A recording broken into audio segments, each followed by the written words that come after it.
Mesothelioma can be imaged, so it can be revealed in its shape from a high-res CT scan or other types of imaging, but the actual clinical diagnosis requires a biopsy. That biopsy is actually a needle that takes a core sample of the tissue. That tissue is then pulled out and tested. It's actually put on slides, and there are different chemicals that are applied that give it a positive or negative reaction, and that's how the doctors can decide exactly what type of tumor it is, if indeed it is one. There are a couple different ways that the needle biopsy might happen, or that a tissue sample might be taken. You can come down through the throat with an endoscope, and that actually involves cutting a little piece of tissue. In many cases, the needle enters through the back, and it's done either between the rib cage or underneath a shoulder blade. In many cases, they're trying to aim for a specific spot that didn't look right on one of the imaging tests that were done, so either an X-ray or a CT scan, etc.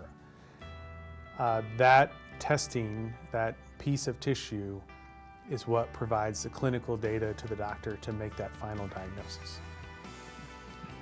The most clinically definitive way to diagnose mesothelioma is a needle biopsy, or some other procedure where a piece of tissue is either obtained through a core sample or cut off by an endoscope and removed from the body so it can be tested.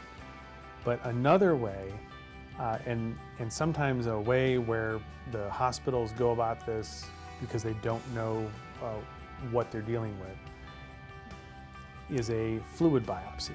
The fluid biopsy, or otherwise known as cytology, is something that the patient may present with shortness of breath, and when you do an imaging of them, you actually see that they have fluid that's in that space between the pleura and their lungs.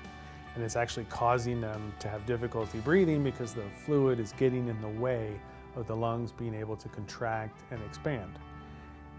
So the way that they test it is they take a needle, a very long needle, enter the space, and actually, in many cases they'll go through the rib cage or from the back, enter the space and pull off a certain amount of fluid. In many cases, the fluid will actually come out almost like it's under pressure because there's too much fluid there.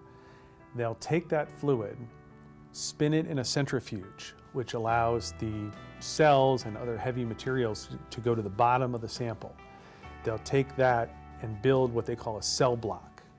That cell block wasn't a piece of tissue in someone's body, but it was hundreds of thousands of little pieces of tissue that have been compressed into one spot by the centrifuge. That allows them to study it the same way you would a tissue biopsy and expose it to different chemicals that allow a reaction to take place or not take place, and that allows them to make the diagnosis of mesothelioma or whatever it is.